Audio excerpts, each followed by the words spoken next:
You stand at the base of a tall cliff, where the wind whistles like an ancient choir, and the sky above you blazes with stars, like thousands of tiny lanterns.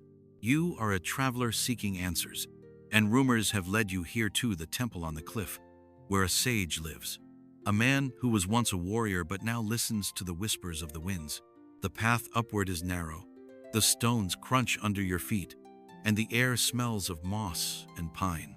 You hear a wolf howling in the distance, its voice blending with the wind, which hums like an ancient melody. You climb higher, and each step echoes in your heart like a drum. The cliff towers above you, its peak lost in the fog, and the stars shimmer, as if inviting you onward. You feel the cold air touch your skin, but your curiosity warms you, like an inner flame. Finally, you see the temple small, carved into the cliff, with wooden doors that creak in the wind. Above the doors hangs a bell, and its soft hum merges with the whisper of the wind, like a prayer. You knock, and the doors slowly open. Inside, the air smells of incense and old wood, and in the center of the temple sits the sage. His face is a map of wrinkles, his eyes shine like two small flames, and his long gray hair sways, like clouds in the wind. He sits on a straw mat, a small lamp burning before him, casting shadows on the stone walls. "Sit, traveler," he says, and his voice is quiet, like a whisper, but deep, like the hum of the cliff. You sit across from him, feeling the warmth from the lamp, which hums like the temple's heart. The sage pours you tea made from mountain herbs, and its scent mingles with the incense, creating a sense of calm. "You've come to listen," he says, and you nod, feeling the wind outside the temple walls whisper, as if it wants to share its secrets with you. "I was a warrior once," the sage begins, and his words carry you far away, to a time when he held a sword, not a lamp. He tells you how he was born in a village at the foot of these mountains, where people lived simply, but their hearts were filled with pride. "I dreamed of becoming a great warrior," he says, and you imagine a young boy training with a wooden sword, listening to the wind hum in the mountains, as if calling him to adventure. But his first battle was not as he had dreamed. "I saw blood and death," the sage adds, and his voice trembles like leaves in the wind. You feel your heart tighten, but the sage smiles. "Those battles taught me my first lesson. Strength lies not in the sword, but in the heart," he says, and his words sound like a quiet melody, wrapping you in warmth. You listen, feeling the wind outside the temple become part of his story, and the cliff on which the temple stands whispers its ancient secrets to you. Chapter 2. The First Battle. The sage gazes at the flickering flame of the lamp, and his eyes reflect the light like two small stars. The wind outside the temple walls hums like an ancient choir, and you smell the herbal tea mingling with the incense. "My first battle was in a valley where the river sparkled like silver," he says, and his voice sounds like the whisper of the wind rolling through the mountains. He tells you how, at 18, he joined his clan's army. "We fought against enemies who came to take our land," he recalls. You imagine him as a young warrior, sword in hand, his heart pounding like a drum, surrounded by shouts and the clang of metal. The air smelled of smoke and blood, and the ground beneath his feet was slick with mud. "I was scared, but I couldn't show my fear," the sage says. And you feel his words transport you to that battlefield, where the sun hid behind clouds, and ravens circled overhead. He remembers how he struck down his first enemy, and his hands trembled as the sword fell to the ground. "I thought I'd be a hero, but I felt only emptiness," he says. And you see him standing over the body, listening to the wind hum, as if mourning the fallen. But the battle brought him a friend, a young warrior named Kale, who became his brother in arms. "Kale saved me when an arrow flew past my heart," the sage adds, and you feel the warmth of their friendship, like a sunbeam on a cold day. They sat by a fire after the battle, listening to the river whisper, as the stars shone above the mountains. "Kale told me that true victory isn't in killing, but in protecting," the sage says, and you imagine them laughing, sharing a piece of bread, their faces lit by the fire. But the war didn't end. We fought many more times, he adds, and you feel his voice fill with sadness, like a cold wind slipping through the temple's cracks. Those battles taught me to listen not just to the enemy, but to myself, the sage says, and you feel his words settle in your soul like a quiet whisper. You look at him, and his wrinkles seem to you like a map of his past, where each battle left its mark. The wind outside the temple hums like a lullaby, and you feel your body relax, your mind drifting with his words like leaves in the wind. Chapter 3. The Loss of a Friend. The sage takes a sip of herbal tea, and his scarred hands tremble like leaves in the wind. The wind outside the temple roars, and the bell above the door hums like an ancient prayer. War takes more than it gives, he says, and his voice sounds like a whisper cutting through the howling wind. He tells you about the day he lost Kale. We fought in a gorge where the cliffs loomed like giants, he recalls. You imagine them standing side by side, their swords glinting in the sunlight, surrounded by shouts and the clang of metal. The air smelled of sweat and blood, and the ground trembled with the stamp of feet. Kyle was swift, like the wind, the sage says, and you see his friend moving among the enemies, his movements fluid, like a dance. But fate was unforgiving. An arrow struck him in the chest, the sage says, and you feel his voice tremble, like a wave crashing against the rocks. He recalls running to Kale, but it was too late. His friend fell to the ground, clutching his hand, blood flowing like a red river. He smiled at me one last time, the sage adds, and you see Kale whisper something, his eyes dimming as the wind hums like it mourns his death. The sage buried his friend under an oak tree, listening to the leaves whisper in the wind, as if saying goodbye. I felt guilt for many years, he says, and you feel his pain wrap around you, like a cold fog. He remembers sitting by the grave, listening to the silence hum like a whisper, and thinking about the meaning of war. I realize that glory is just an illusion, he adds, and you feel his words fill you with sadness, like rain sliding down a stone. Kyle taught me to value friendship, even when you lose it, the sage says, and you feel his words settle in your heart like a quiet whisper. The wind outside the temple hums like a lullaby, and you feel your body relax, your mind drifting with his story, like a cloud in the sky. Chapter 4. The Pursuit of Glory. The sage looks out the temple window, where the stars shimmer like thousands of tiny lights, and the wind hums like an ancient choir. After losing Kale, I sought glory to fill the void, he says, and his voice sounds like the whisper of waves rolling to the shore. He tells you how he joined another army, fighting in distant lands. I battled in deserts where the sand burns like fire, he recalls. You imagine him as a warrior, his armor gleaming in the sun, surrounded by sandstorms that hum like living things. The air smelled of dust and sweat, and the ground trembled with the gallop of horses. I defeated enemies, and people called me a hero. The sage says, and you see him standing on a hill, holding a bloodied sword as the crowd shouts his name. But glory didn't bring him peace.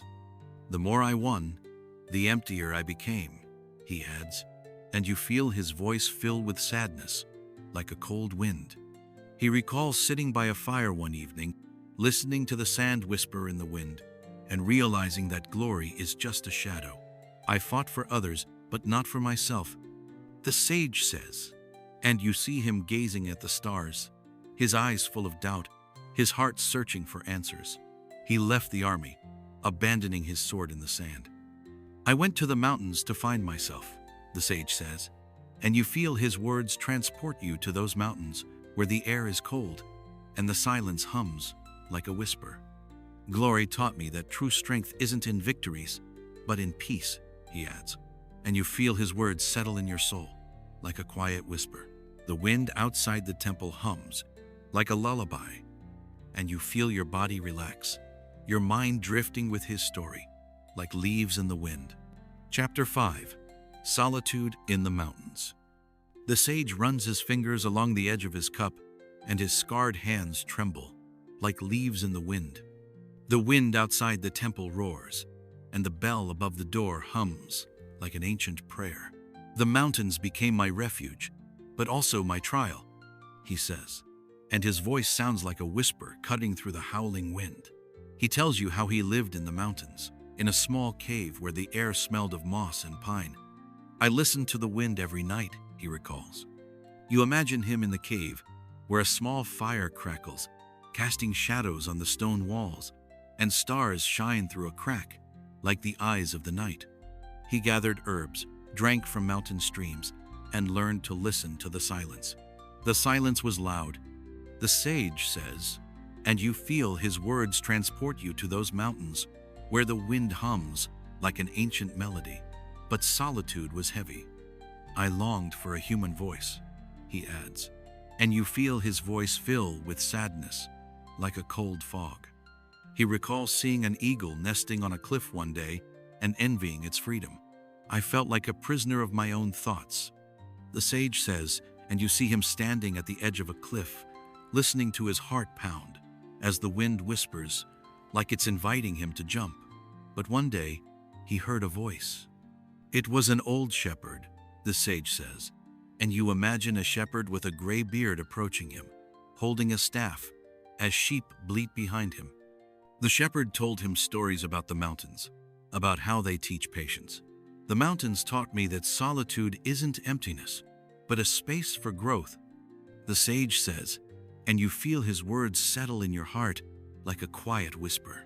The wind outside the temple hums like a lullaby, and you feel your body relax, your mind drifting with his story like a cloud in the sky. Chapter 6. Meeting the Monk. The sage gazes at the flickering flame of the lamp, and his eyes reflect the light like two small stars. The wind outside the temple walls hums like an ancient choir, and you smell the herbal tea mingling with the incense. In the mountains, I met the one who changed my life, he says, and his voice sounds like the whisper of the wind rolling through the mountains.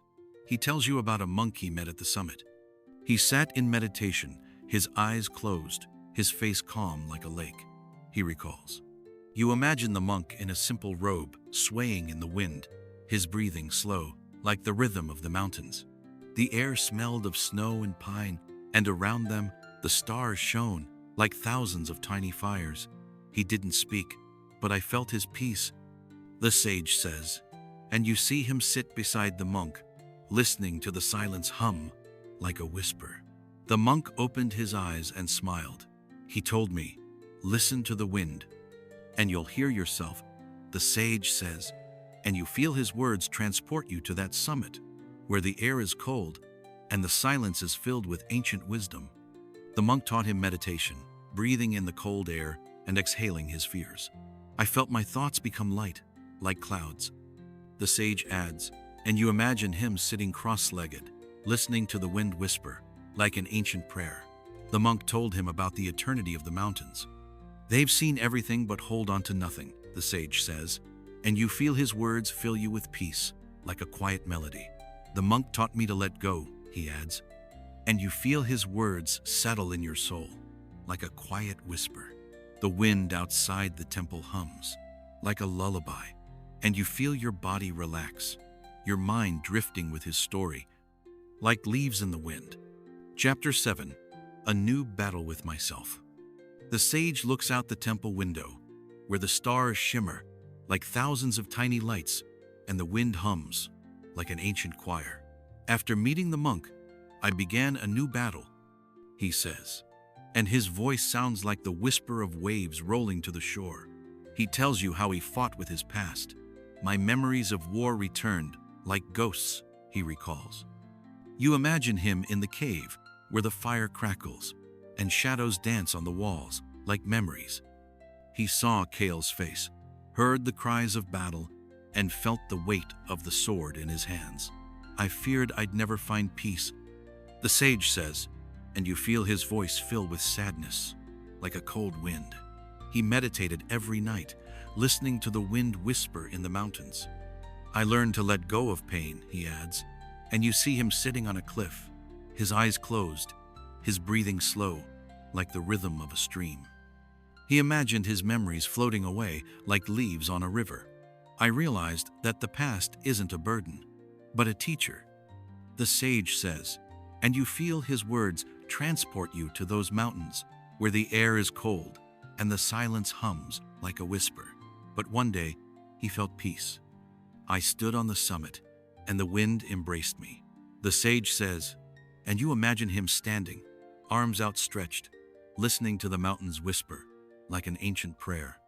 This battle taught me that the true enemy isn't outside, but within, he adds. And you feel his words settle in your soul like a quiet whisper. The wind outside the temple hums like a lullaby, and you feel your body relax, your mind drifting with his story, like a cloud in the sky. Chapter 8. The Cliff Temple.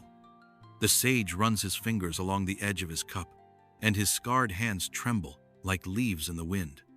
The wind outside the temple roars, and the bell above the door hums like an ancient prayer.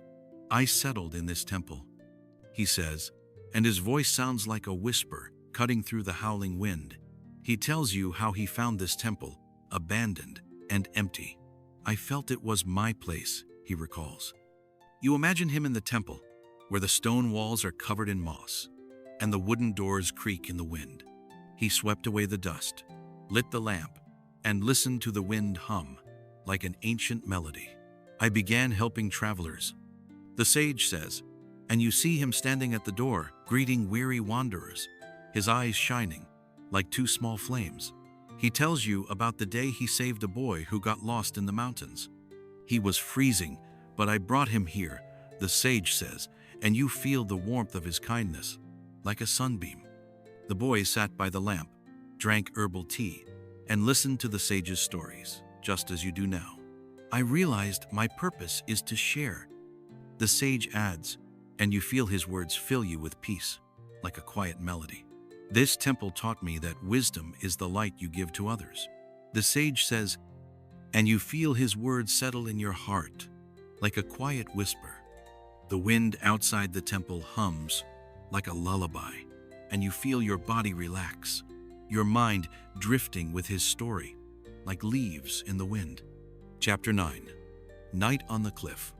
The sage gazes at the flickering flame of the lamp, and his eyes reflect the light, like two small stars. The wind outside the temple walls hums like an ancient choir, and you smell the herbal tea mingling with the incense. You've spent the night in my temple, he says, and his voice sounds like the whisper of the wind rolling through the mountains. He invites you to step out onto the cliff's edge. Let's listen to the wind, the sage says, and you follow him, feeling the cold air brush against your skin. You stand at the edge of the cliff, where the stars shine so close, it feels as though you could touch them. The wind hums around you like an ancient choir, and below, in the valley, the lights of a distant village flicker, like small stars fallen to the earth. The air smells of pine and snow, and you feel your breathing slow, matching the rhythm of the mountains. The sage stands beside you, his long gray hair swaying in the wind, his eyes shining like two small lanterns. Close your eyes and listen, he says. And you close your eyes, feeling the wind wrap around you like a soft blanket. You hear it whisper like an ancient prayer, its voice blending with the sage's.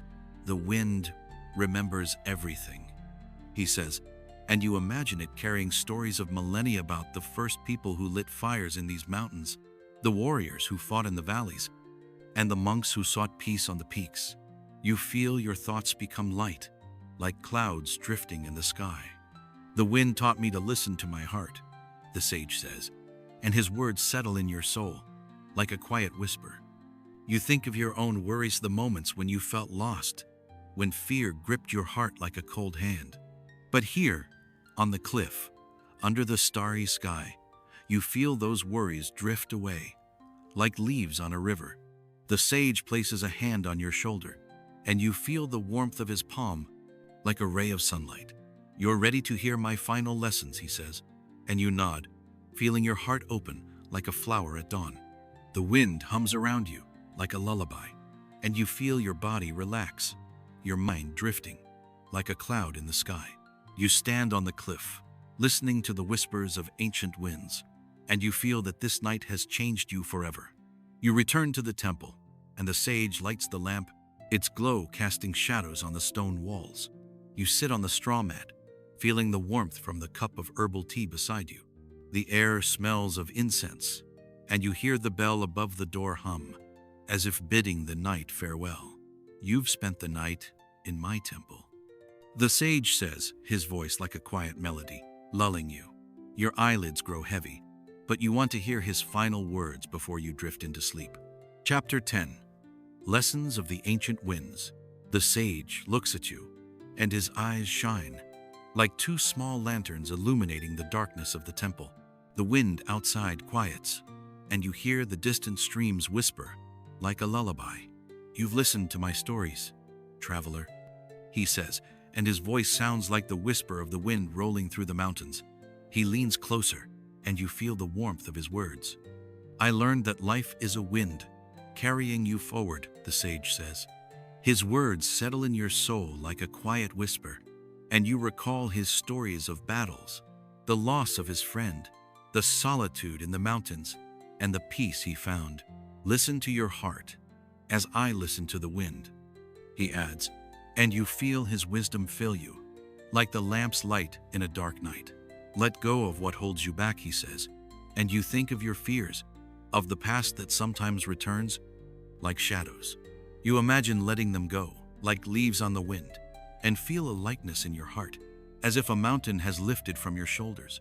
True strength is the peace you find within, he adds, and you feel your breathing slow, like the rhythm of a stream flowing in the valley. You thank the sage, and he smiles, his wrinkles deepening, like rivers on an old map. Go on your journey, traveler, he says, and you stand, feeling the warmth of the temple wrap around you one last time. You step outside, and the first rays of dawn touch the cliff, like golden threads. The wind whispers a farewell, like an ancient prayer, and you feel the stars above fade, giving way to the new day. You descend the path, listening to the gravel crunch under your feet, the distant birds singing, as if greeting the morning. You feel peace in your heart, as if you found the answers you sought, and the mountains whisper a lullaby, lulling you into a gentle sleep.